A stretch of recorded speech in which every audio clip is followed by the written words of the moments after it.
Hi, everybody. Thank you for joining us. I just want to remind everybody, if you are brand new to this group, welcome, and take a look at the bottom part of your screen. Move your mouse to the bottom and you will see some icons, and open up the one that says participants. And that will open up an area where you can see who's in the room, and you'll open up and see where the chat is, but also you'll see a button called hand raise. It's a hand raise feature, so when it comes time for Q&A later on, you know where that's the hand raise button is. So oftentimes we have so many people in the room that if you're waving at the camera, you might be on a different screen and we don't see you. So please make sure to use the electronic hand raise button. That way we can see you. Thank you, everybody. Welcome. So welcome.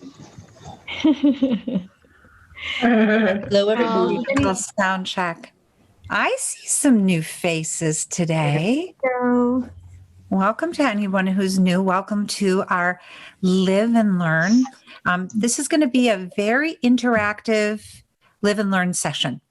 We're going to explore, as you know, the topic for today is the nature of suspicion. Even the topic itself may create something in your emotional sort of bandwidth. And we want you to explore that, the nature of suspicion. We're going to have a little meditation as part of this hour, and we're going to kind of explore, even with some Q&A in and throughout,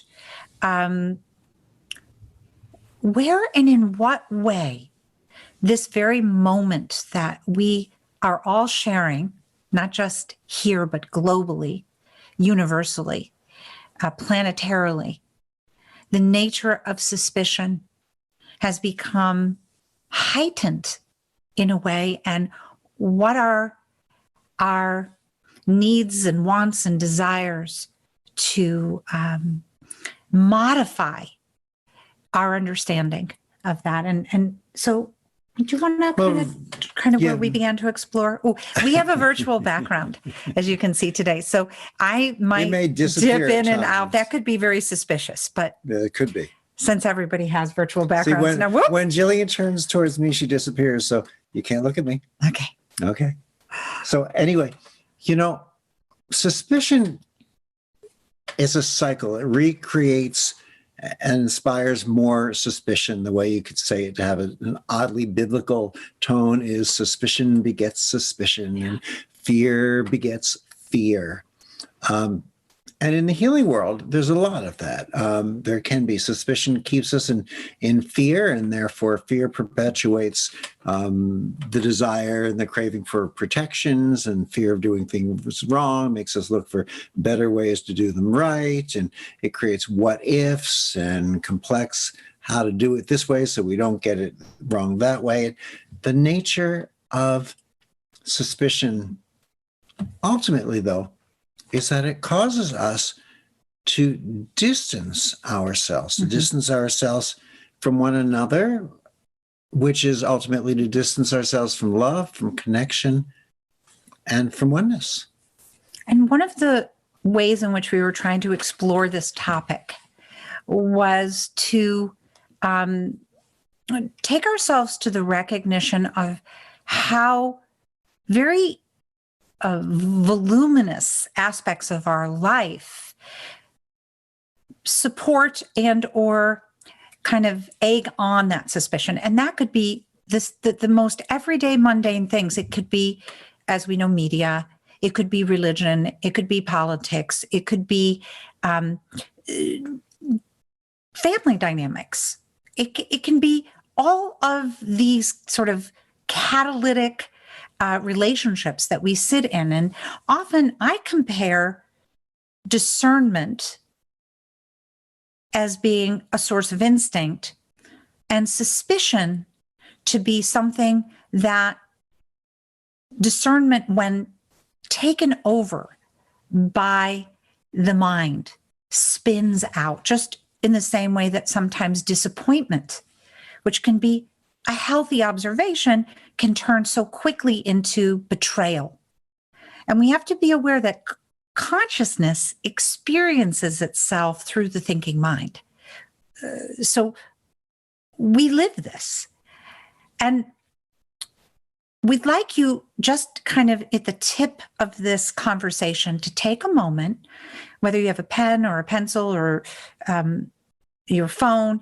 We want you to just take 60 seconds or so to write down something in your life. Maybe it's something recent. Maybe it's something that's gnawed at you for decades. Something that you would say is and has created the nature of suspicion for you. And keep those notes, keep them by you, because we're going to refer back to them a little later. Okay? In the healing world, for example, though, often we talk about suspicion. If I open myself up to healing, might I take on someone else's problems? Sometimes,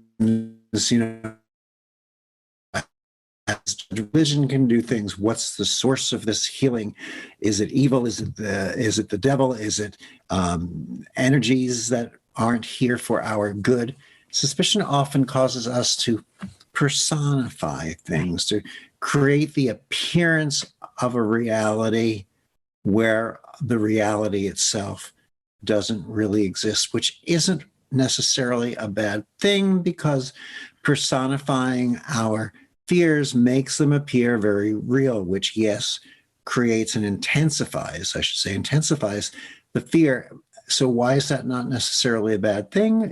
It's because sometimes it brings us to a place where we need to be brought to in order to release it. In other words, instead of holding on to constant low-level fears, like living with constant low-level electrical frequencies affecting our bodies and our brains, we get to a point where we just recognize, hey, I don't need to be in fear any longer.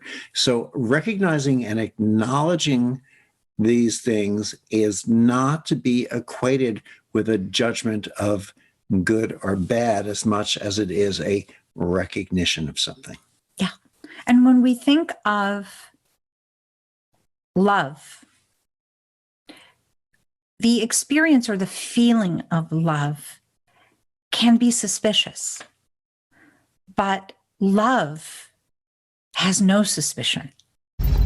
Hey everyone, Rob Koenig here, co-director for the Reconnection, inviting you all to the next Catalyst Weekend event scheduled on January 15th and 16th in beautiful Southern California. This is your opportunity to bring the Reconnective Healing experience into your life on a deep and personal level. Throughout the weekend, we will explore many ways in which you can expand your awareness and truly recognize what it means to reconnect with your full potential. I can't think of a better way to start 2022. We look forward to seeing you all there. Love itself has no suspicion. But again, the experience or a feeling leaves the perfect platform or soil for suspicion to be present. Could that be really because the suspicion in the situation with feelings of love could be fear of loss, yes, insecurity, and then again, we build up things that aren't real and create them into a picture that feels very, very real. And if it didn't feel real, again, it's the old mnemonic or whatever it is of fear, F-E-A-R, false evidence appearing real. And of course, if it didn't appear real, we wouldn't be afraid of it in the first place. It would just be fur. And who's afraid of fur except for fur-wearing animals, I guess. And they should be, and they could be suspicious of people and guns, but that's a whole other tangent. So if you're living in the United States right now or kind of experiencing what the United States is going through, clearly there is a lot of suspicion that's been taking place around a political moment, if you will. And we don't want to engage in any conversation about politics, but what we do want to say is, just in the same way that disappointment can turn rapidly into betrayal, or discernment can turn rapidly into suspicion, patriotism can turn rapidly into nationalism. And those are really tricky little ways in which our life can unfold. And we very much want to explore fundamentally, I'm going to say. Brett, I think we should just for one moment explain this, because so many times we think of nationalism and patriotism as the same thing. But if you really look at them, they're words that are used interchangeably, but patriotism really tends to mean fundamentally an affection for one's country, any country, and even a willingness to defend it. Nationalism is a word that represents a more extreme approach, sort of an unforgiving form of allegiance to one's country. So just in case you're going, well, what's the difference? I thought I'd share. Google it up. It's kind of interesting. I think affection versus allegiance. Right. And those are really unforgiving applicable. Allegiance. Yeah, those are very particular things. So our nature is certainly, if you're with this group of friends, is consistently exploring the awareness of oneness. It is part of what we do as a group of friends. We come and we gather and we investigate the nature of our infinite, irreducible oneness. That is an inherent part of energy, light, and information. It is an inherent part of the Reconnective Healing experience. So it's a great opportunity to kind of venture into how consciousness experiencing itself through the mind often confuses this sense of knowingness. We've been successful at exploring spirituality and healing with ideas and practices and very deliberate, I'm going to say, practices that can be all-consuming and formulas and really, at the end of the day, Reconnective Healing and the Reconnective Healing experience is really the undoing of a practice. It is the dissolving of a ritual. It is the dissolving of otherness itself. Which allows us to gravitate more towards recognizing love, recognizing our essence, because it is free of judgment, whereby suspicion by its very nature is judgment. Thereby suspicion by its very nature really is judgment. And because it stems from fear, it often interferes with our ability to receive love, to receive gifts, to receive healing in any situation, because we start to question, what is the source of the healing? What is it? We become suspicious because our mind starts again to create the appearance of reality to something that really is just a creation of the mind itself, an activity of the mind itself. And so to know the difference between the activity of the mind and the infinite nature of our awareness is useful. It's useful. And it is always the Reconnective Healing experience that brings that conversation of balance into the forefront of our awareness. It is what energy, light, and information is here to do. It is just that. So separation is an illusion.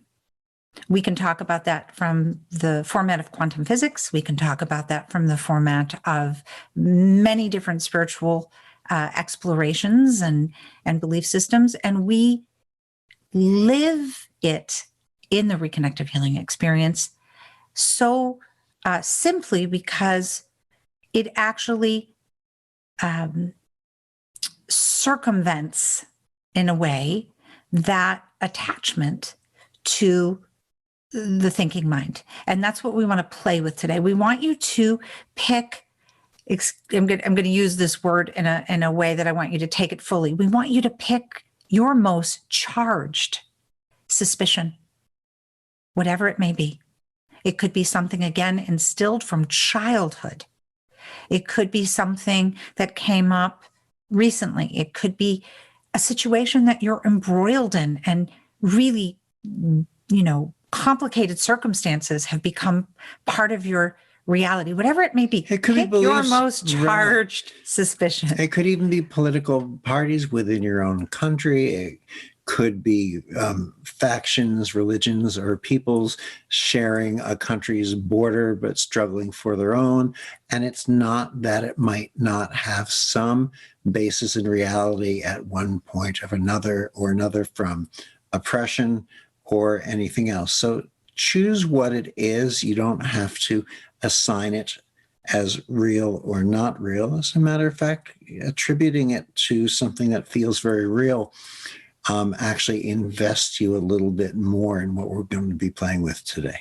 And ultimately, it is with the deep love to find within the nature of our finite self a way to express suspicion differently in this new normal, to change the course of human history by simply that adjustment. What is a portal? It's a doorway to transformation. It's an expansion of our online essentials, our level 1, an 8+ hour e-learning course. The portal helps us discover our roadblocks that may be stopping us from living our fullest potential. How does the portal help bring about these benefits? Easy to follow short segments with interactive exercises, information acquired not only through the mind, but through interaction with the frequencies themselves. It includes the 8 hours of the online essentials course, 2 key chapters, one on love and one on healing, from the new series, The Inner Compass. It brings the possibility for instant transformation, healing, and the evolution of each and every one of us. Doesn't make it, as we touched on, religion, science, media can fan the flames of things, and hanging, believe it or not, with people who think exactly the way we think often reinforces our suspicions because it's reinforced in others who we respect because we like the similarity in thought. But sometimes we might choose to pause and say, hey, these are my friends and I really do love them and they think the same way I think. But does that mean that the way I think shouldn't be open to my own examination? Not that I need to change anyone else's thinking, but am I willing to explore my own thought without attachment to feeling that my own thinking must be right? So we were going to play. Yes. Do you want to play a little bit? Yeah. With a little bit of a meditation. So here's how I'm going to suggest we take this meditation. We're not going to do a guided meditation with this. Instead, you're going to look at those thoughts that you've had that have suspicion. Pick one of them, pick 2 of them, let them float with you. Maybe just there's something, a phone call that came up you were suspicious of, something mentioned with a friend.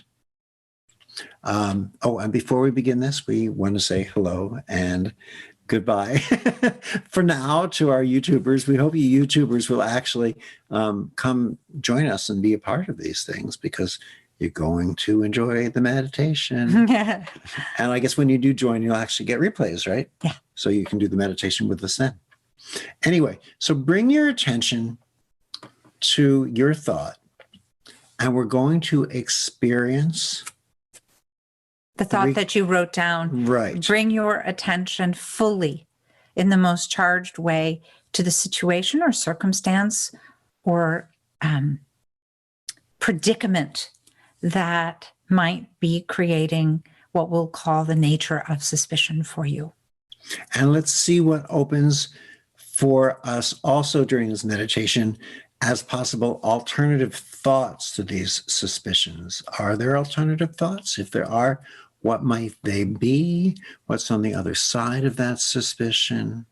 So we're going to suggest, how about if we just allow Close your eyes. our eyes to close, and we're going to experience and be in the frequencies. We're all going to simply receive the energy, the light, the information, the reconnective healing frequencies, and let's see where this gorgeous, exquisite intelligence leads us. And we'll let you know when to open and when to return. And if you're new and you're not clear on what it means to receive the reconnective healing frequencies or to merge into a reconnective healing experience, You're about to find out. then allow yourself to simply explore the nature of receiving right now, however that, and however you might understand that. But with as little direction as possible. So if there's anything you've been told about how to receive, let that go.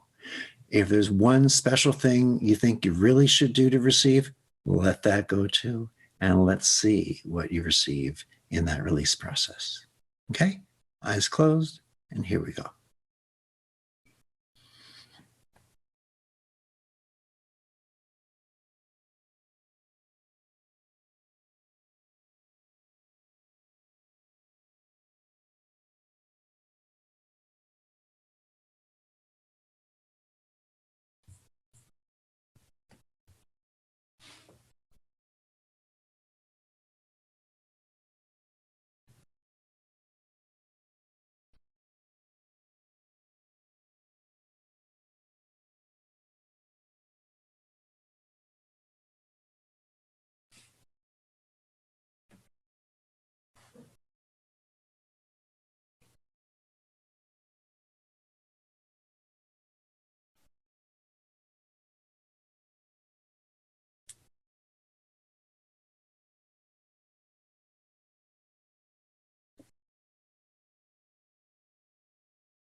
Allow whatever sensation you may be experiencing to accelerate.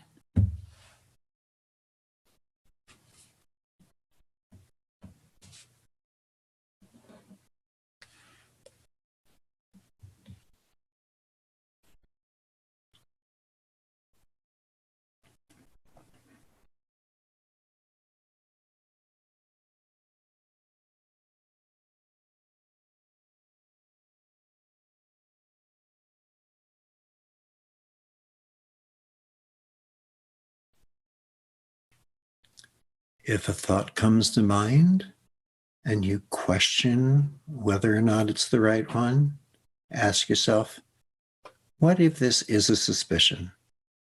What if it is worthy of exploring and experiencing during this meditation?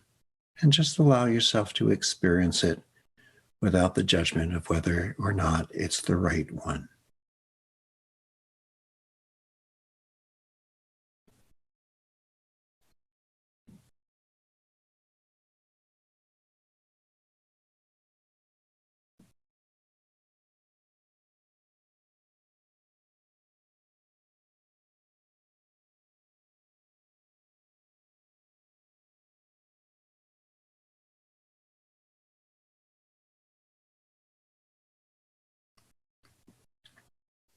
Receive.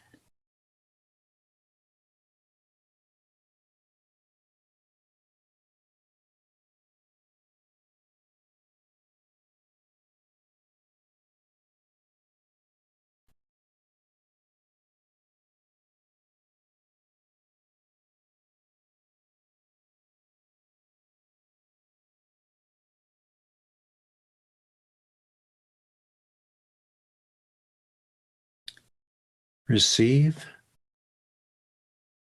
No need to send anything to anyone else involved in the interaction. Simply receive.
Observe the infinite nature of your being.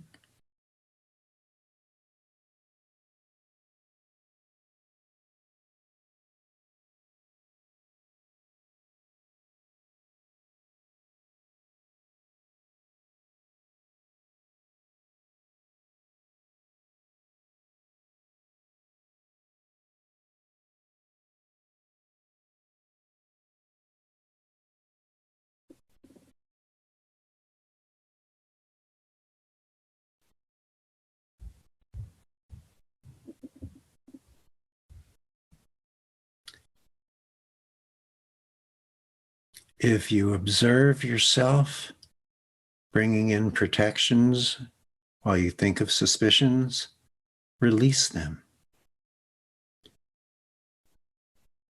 Release all protections and know that you're experiencing love and healing.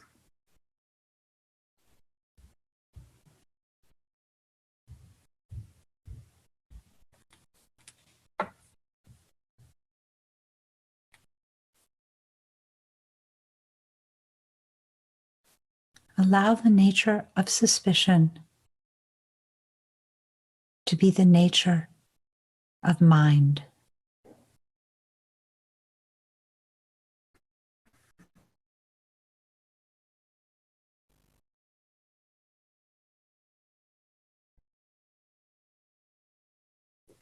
Observe the infinite nature of your being.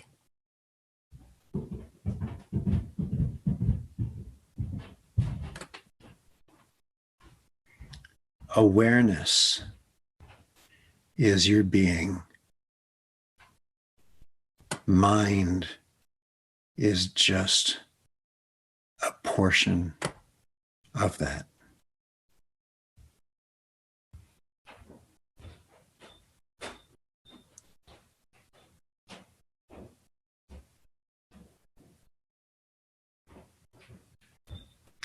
Your being is your infinite.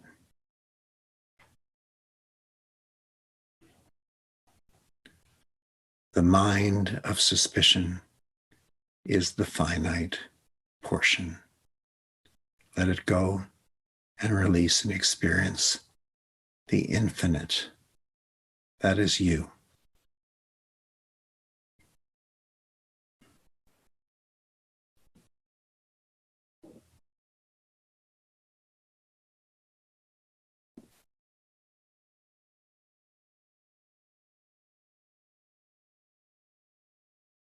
Observe energy, light, and information experiencing itself as you.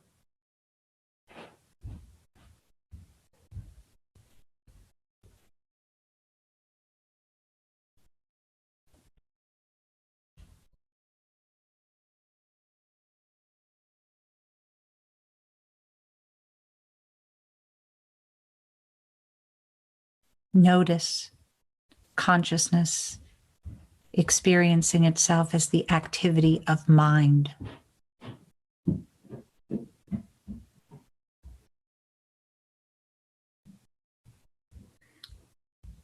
experience knowingly the infinite nature of your being.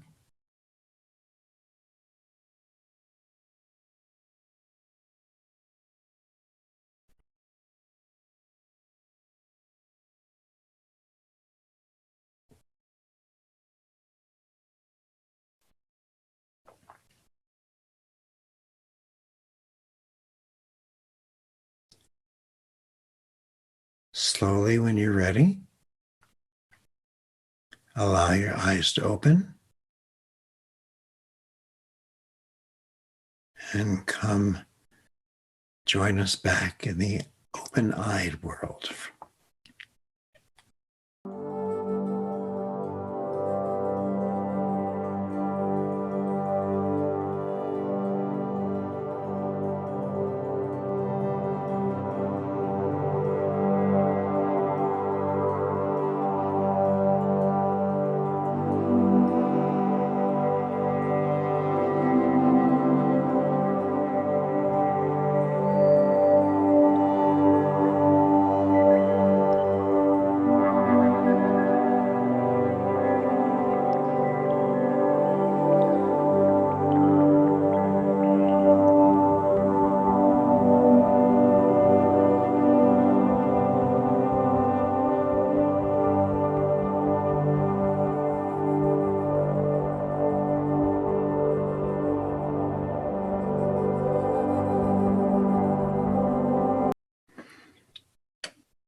As you open your eyes, look at the gallery. Look at all the squares. Look at all the individual faces. Some have virtual backgrounds like ours, and you wonder what is behind the background.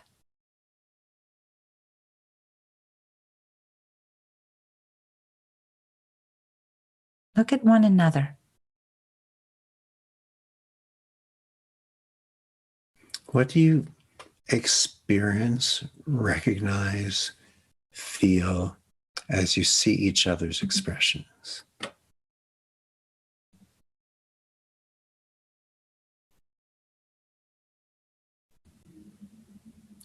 We would love for you to share some of your experiences with us. Cecilia brought you through the hand raising process today, correct? Yes. Yes. So, Cecilia, I'll let you select from some of the people who raised their hands who have something to share. We would love that. Please feel free to raise your hand now. Remember to do it electronically, as we might not be able to see your video if you're raising it that way. So go to the bottom of your screen. Oh, Susan Flint, thank you. Please unmute. Susan? Hi. Hi, Susan. Hey. Hi, how are you? Happy to see you. I felt my whole body got ice cold. Hands are freezing. Mine too. It's a very common expression of what we in the Reconnective Healing experience might refer to as a register, what I refer to as the dissolving of otherness. Oh, good. Did you have a particular suspicion that came to you that you just wanted to share? And if so, what would be your thoughts around that suspicion in this moment that we're sharing?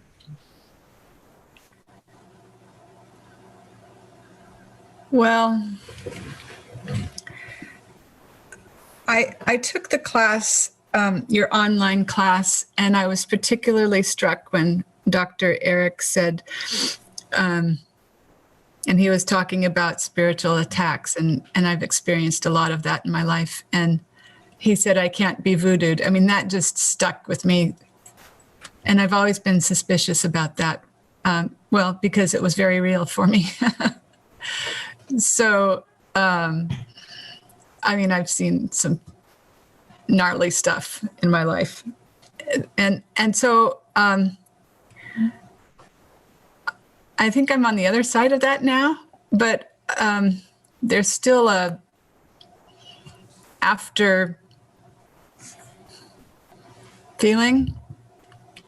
So I would just say that to have that as a underlying understanding and witnessing someone, for you to expose yourself in this entire gathering to this kind of a exercise or experience, I would say that's an enormous trust and faith in one sense.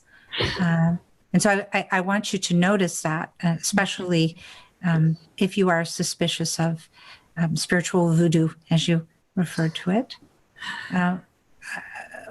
Would you like to explore what an alternative thought, if you could think of a particular instance where you would say the most charged experience of that spiritual voodoo or interaction took place, and you were to really consider that, what would be an alternative thought to that in this moment? What would be your belief system around that in this moment? You're asking me to recall like the most charged experience I had of that nature and what it would be now? Yes.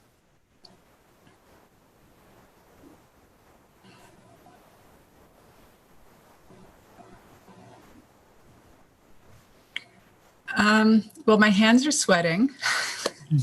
So that's some good release happening. I'm happy about that. I'm feeling a little emotional. I would say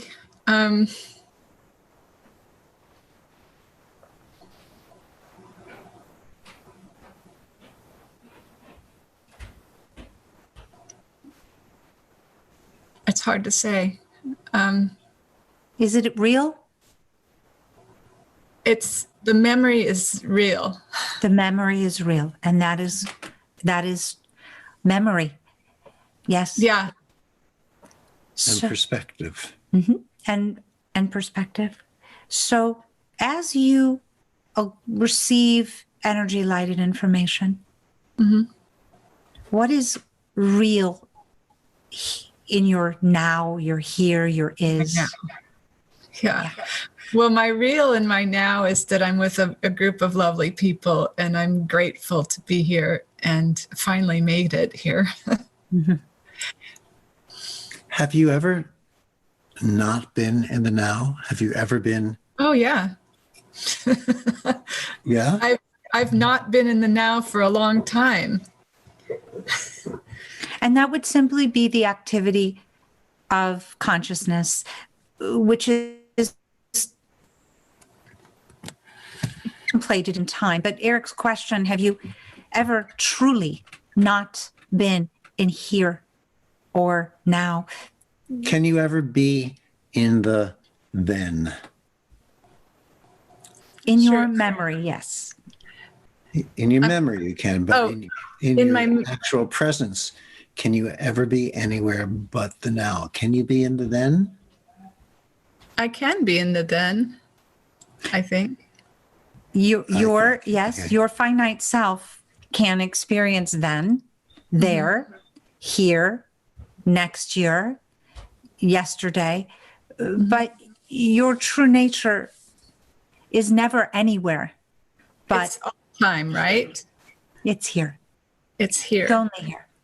And some of the ways in which we experience that release sensorially, whether it's the sweating of your palms or the coolness, is just the recognition. Let the water come. This is it's a perfectly safe space of friends for all of that. I mean, what you're wearing doesn't require dry cleaning, does it? Then cry. So the forgiveness, if you will, is you with you, and the suspicion, in a way, can become the illusion. Yeah, I get that. Yeah. I get that. It doesn't change the feeling or the memory. And Yeah. and that's a different approach, working with feelings and memory and the mind. That the reconnective healing experience is sort of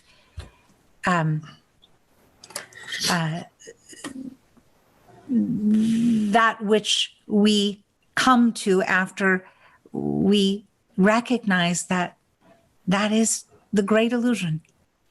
And so here you are, and we're going to play a little bit more. And here you are, not an illusion. And I would like you to keep the suspicion and continue to play with the frequencies and see how that suspicion transforms, dissolves as your here, your is becomes really a point of attention for you. Okay. It's just a balance in a way, you know? Yeah. Anyway, we're so happy that you found us and you're here. Right. And I was going to suggest also that a lot of the discomfort around the suspicion is the resistance. Yeah. And so as Jillian was talking to you, what she's also saying is, in doing that, you're inviting it in. And when you invite something in, there's no resistance. No one's pounding against the door because you've opened it up.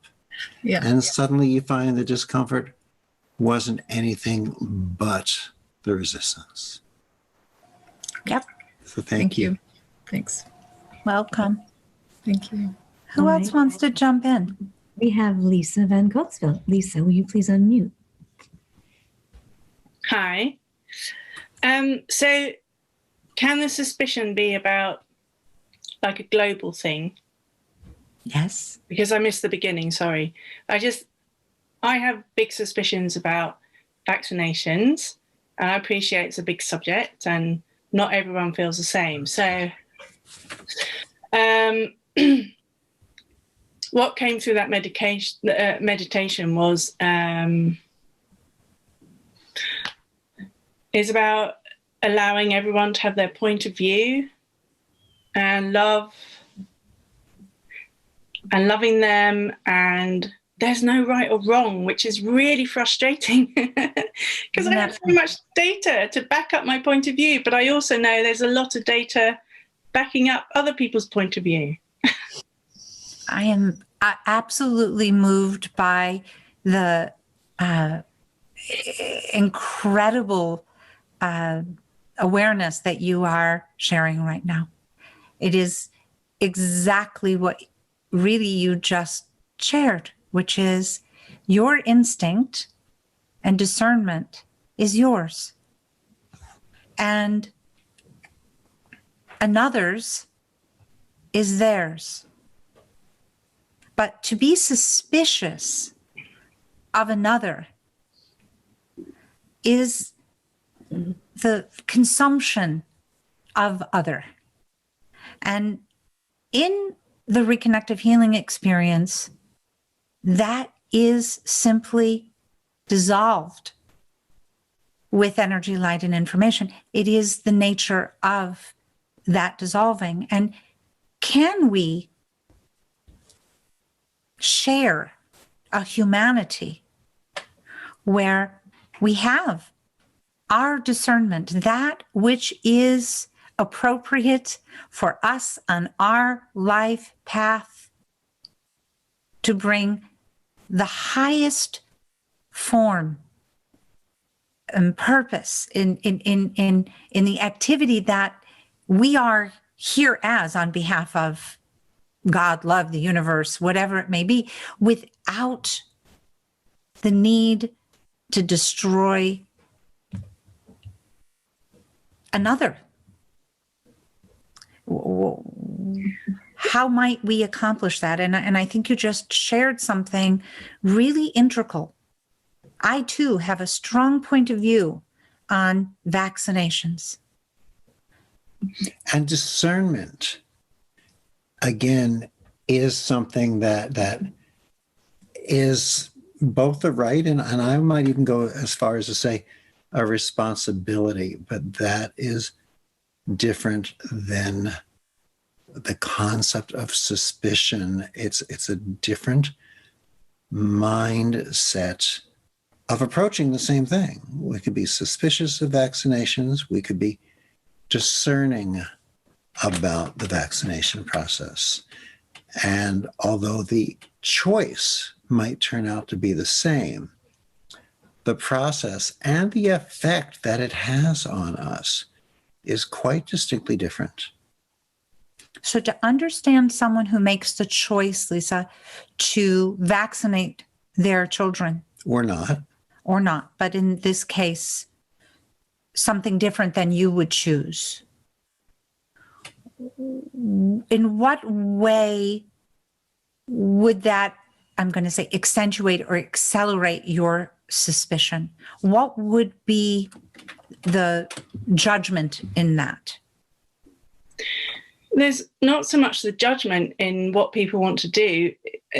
My suspicion of that I just don't want to be forced into having to make a decision. Correct. You know? So at the point in time, that became a mandate. Yeah, and I know we're not there yet. So I know that, you know, I'm using the fear to think about something in the future. But yeah. And so that, let's take it further.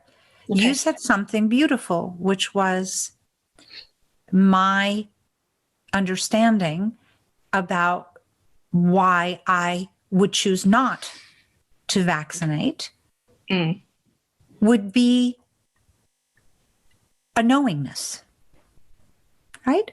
So you can choose to steep in the knowingness of that piece versus being consumed with the activity of your mind around that knowingness being taken from you. Yeah.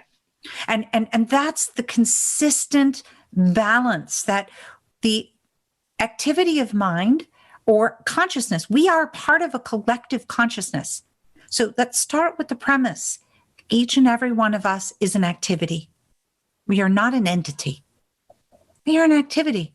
Science has confirmed we are an activity. So the activity of consciousness is mind. And the activity of God, love, and the intelligence of the universe experiencing itself as each one of us.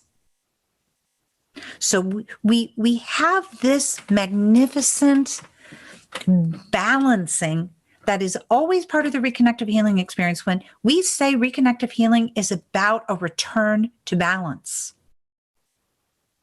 it's a return to healing itself, which is our knowingness and our irreducible, infinite nature. Now, can we live in embodied, individual,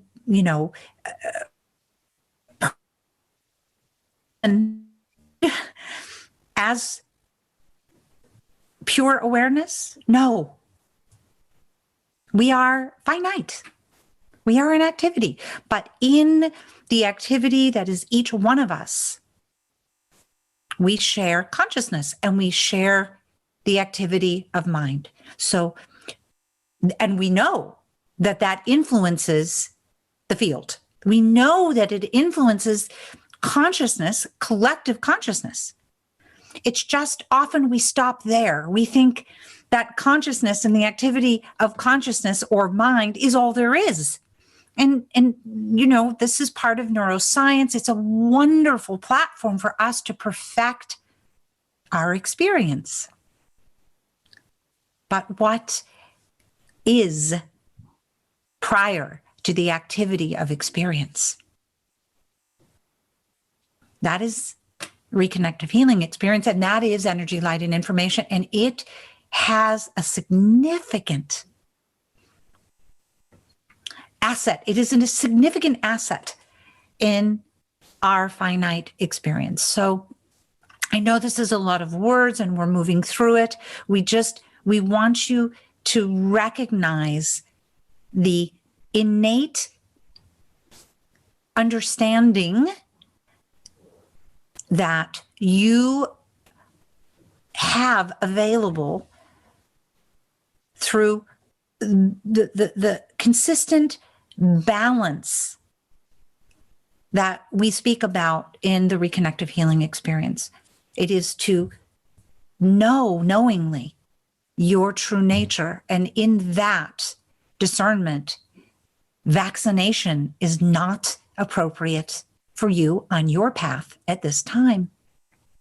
It's very powerful. And like many concepts coming up, like some of you in the chats have talked about the elections and other things, they can be fiery and contentious issues. They can be. But it is your discernment, your knowingness that you are here and we are here to follow. So now we know we have life leaders coming. We know we've got about 10 more minutes left and we have 2 more hands raised. Should we take one more? Yes, absolutely. Okay, we want you Cecilia. all to participate. Okay, certainly. We're going to choose between the hands. And Jonathan, your hand was raised first. Let's go with Jonathan. Thank you. Please unmute. Hello. Hello. This is a wonderful experience. I was feeling especially the light, the energy, light, and information coming in from the universe through my head, and very calming, and the suspicion. What's interesting about that is that's very real as my experience, and continues. And today, Jonathan's issue is intestinal upset and feeling lousy physically, and so my suspicion is that shows up is, I am accountable to this body, and am I taking appropriate measures to be healthy and well, keep myself in balance? Are you saying you're suspicious as to whether you are doing that?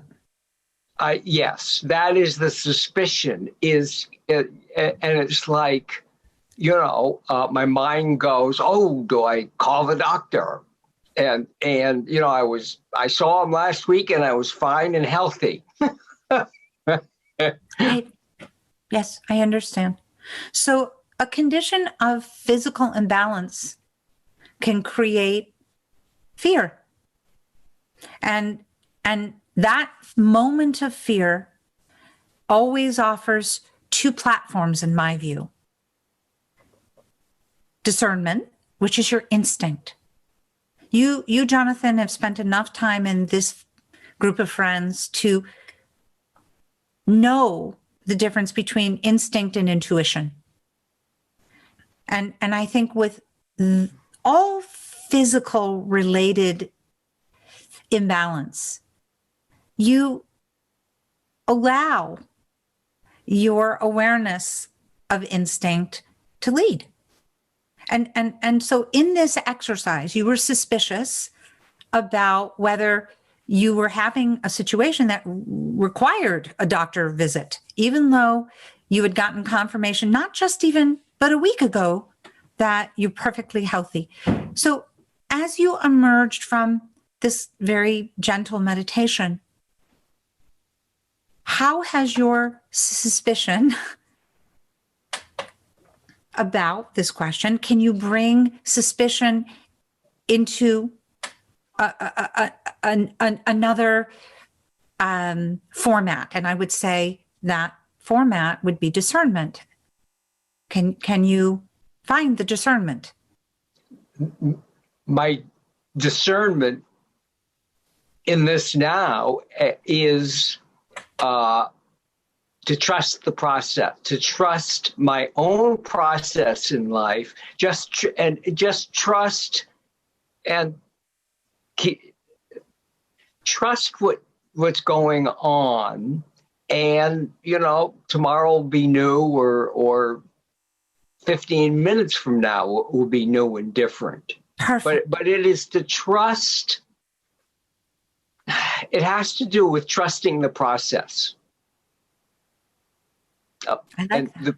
And my own process of life. I think that sounds very powerful, especially as an activity of energy, light, and information. That sounds very powerful. Absolutely. Absolutely. I think that's And like perfect. you said, that is a here question. Here. This idea of anything other than is, and here is an activity of mind. So, thank you for that. Thank you. So, Cecilia, do we want to we'll take that one last question and then we'll turn it over to the life leaders? Okay, wonderful. Okay, Alfredo, go ahead, please. Unmute. Welcome. Thank you. Hello. Hello. Well, I don't know if my example will fit to the subject because my language is Mexican, so I might be a little confused. But I remembered some last experiences I had recently where because I am becoming a better human being, more honest, and I feel that everybody is the same, but I have found out that not everybody is the same. So I think it is necessary balance between trusting blindly on others and having the necessary caution to not risk more than enough, like kind of suspect a little bit, but not too much. Perfect. More or less like that. 100%. And I think that's when we speak about discernment, living in instinct, and suspicion, living in the activity of the mind. Those are sort of the two different thresholds between what you said, suspect or suspicion. And again, it's a very fine nuance. Consciousness and the activity in mind is a very fine line between our true nature or the infinite knowing of oneness. It is just that. It is a here only awareness. And so I think you're right. And the reconnective healing experience would say this is living in the frequencies. It is the modulation. If we take the activity of flying a plane in a very high altitude under very difficult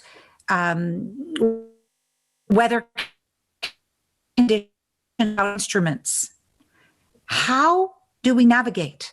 Do we navigate through instinct, or where we have no ability to look at, I'm going to say, a instrument that might tell us, be it through electronical, devices, or, all the things that electronics can bring us. There is really a moment of discernment where we know, and that's the balance. That's the balance. Let's look at it this way. We've talked about suspicion and discernment. Now let's just change the way we use the word and talk about suspicious and discerning. A person who is suspicious doubts and questions.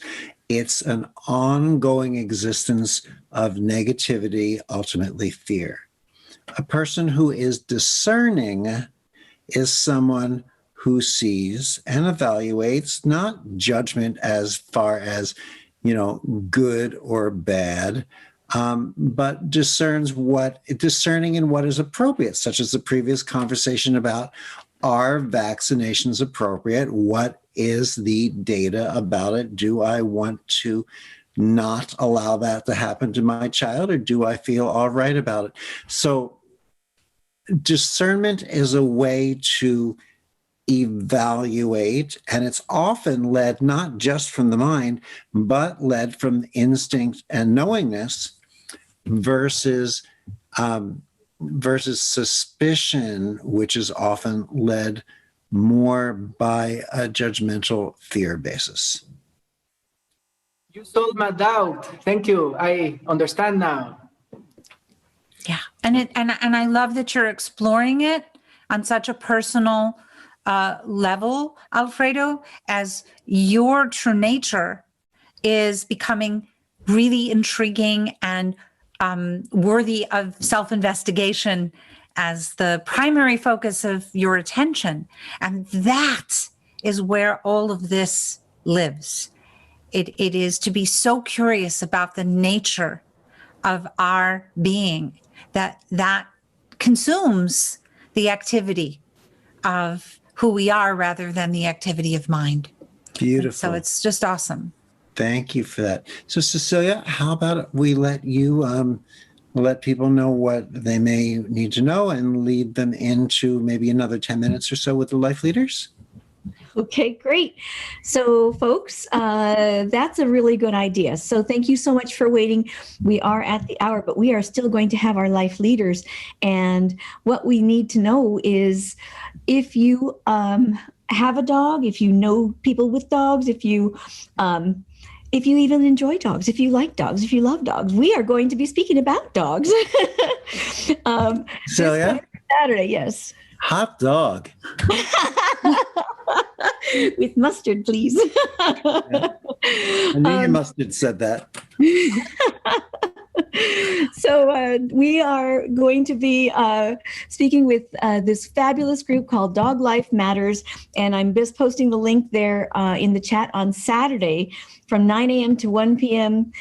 Pacific time is the entire event. There's going to be lots of different speakers, but we are speaking about Reconnective Healing with pets starting at 11:15 a.m.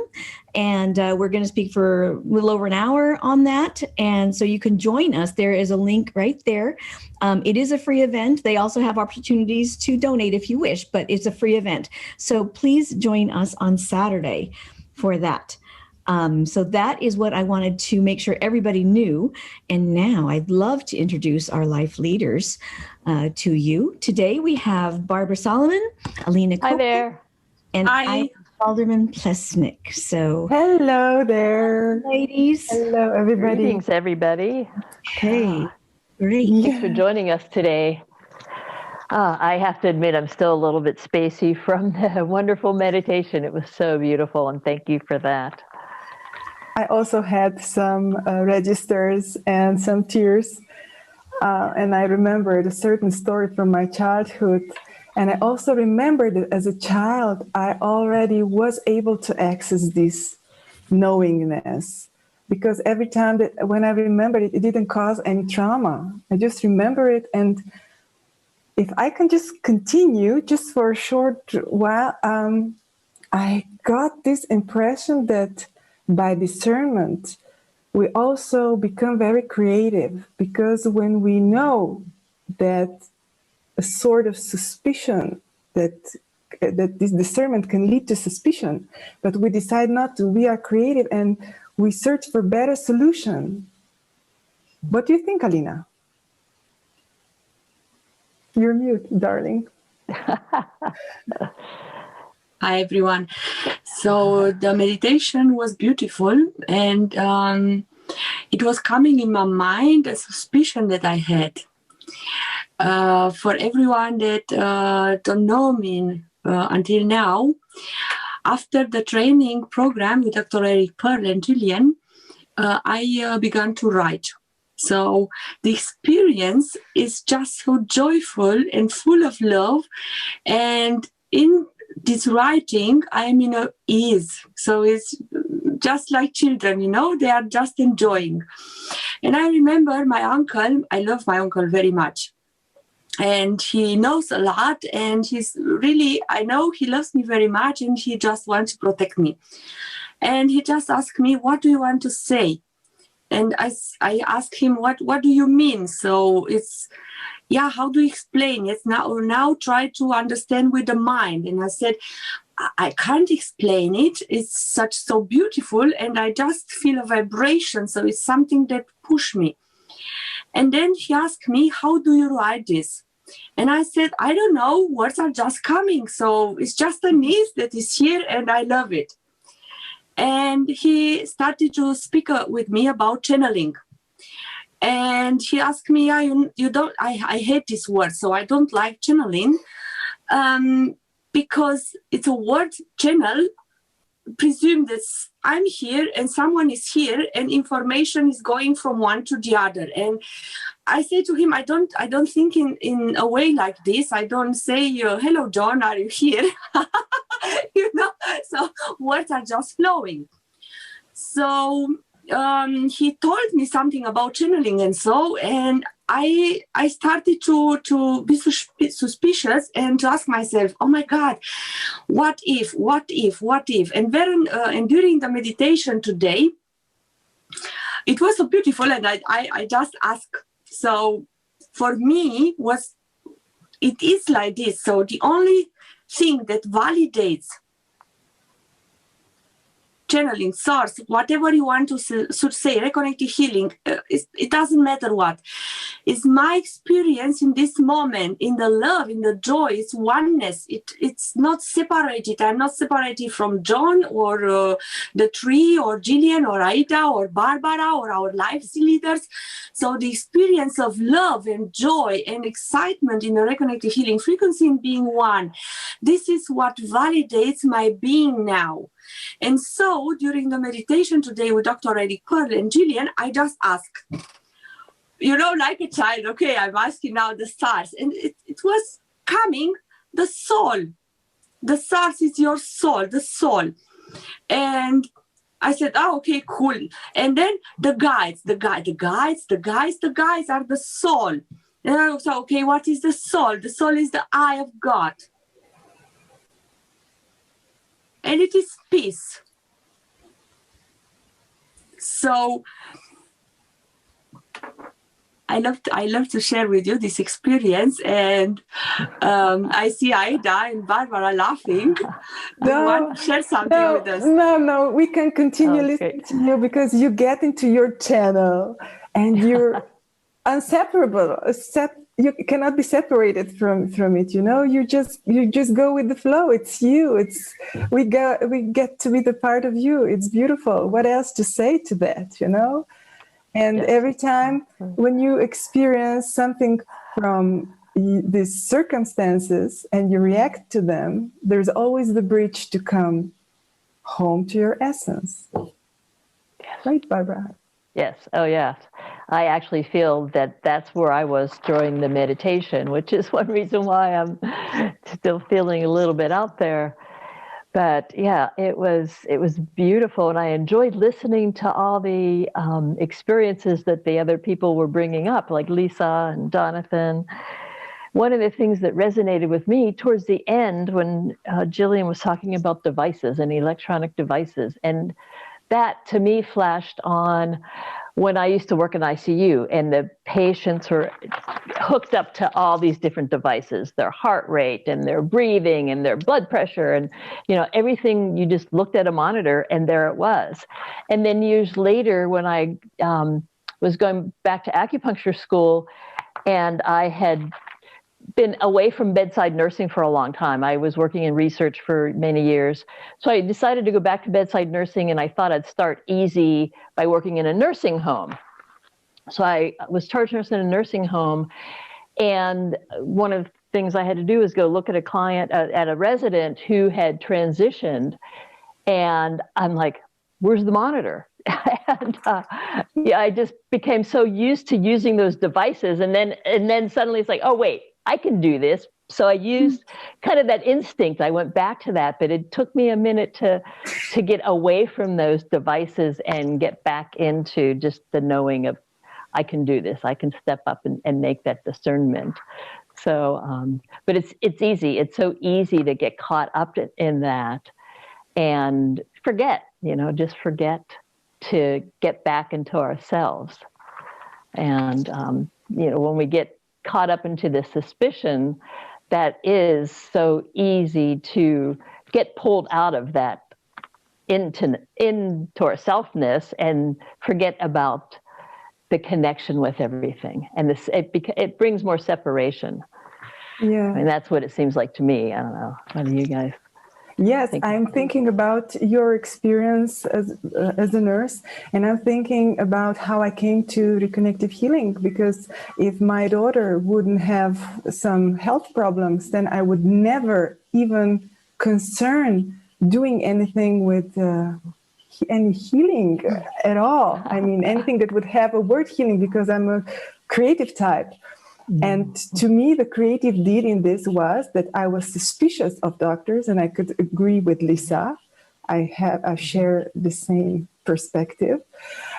So I tried to discern, and I decided to be a doctor for my children. And fortunately, it has been perfect choice for us. It proved that I was discerning right. And this lifestyle with reconnective frequency just continues in all areas.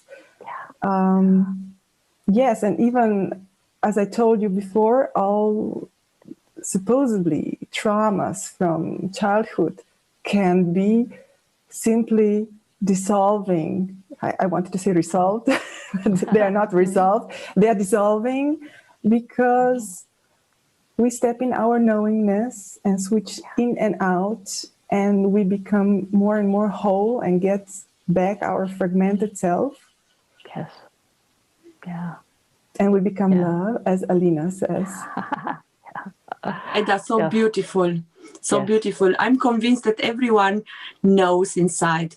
So, and what is beautiful at Reconnective Healing, you are in this ease, in this knowingness. So suddenly ideas are coming for you.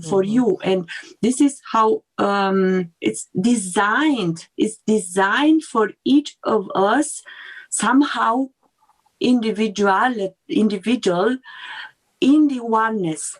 So you can't not see. And because in that moment when you just let go and allow yourself to play, you know it. And we are always, so each of us is the only one that can validate our experience. So we always know, because how I experience is maybe different from how Barbara experienced, but Barbara experienced from inside for what she is coming here. Aida is experienced from inside, and this is all love. So sometimes the mind does the separation and becomes suspicion. No. So I know what you mean. Okay. Right, yeah. And in that moment, we seem to forget, but this awareness, this what we are already knows. And that's why this is what validates. So in the love and joy and peace that we are experiencing is I am. I am, yes. And that's, I think, how we ended it last time, too. I am. But I think it's time for us to have to end. I want to say I one am. last Okay. thing. I want to say one last thing. I want to use Dr. Eric's words because he always says, either you make decisions out of love or from fear. From fear. Perfect. This is, Yes. yeah. Thank you for your let's attention, choose love. everybody. Yes. Yes, let's choose love. We love thank you. Yes, and please be with us next Wednesday as well. And please leave your comments. We always love to read you afterwards. And stay in the frequencies. Thank you all so much. We love you. Thanks. Hugs and Thank kisses. you, everybody. Bye. Thank you So much, everyone. It was beautiful. The life leaders, we thank you so much. I know Eric and Thanks, Jillian everybody. had to run away, but they say thank you so much. They greatly appreciate you all. So thank you for joining us. All right, everybody. Ciao. See you soon. Bye for now. Bye, everyone. Bye, everyone. Bye, everyone. Beautiful. Bye. Thank you, everyone. Bye. Bye. Au revoir. Bye-bye.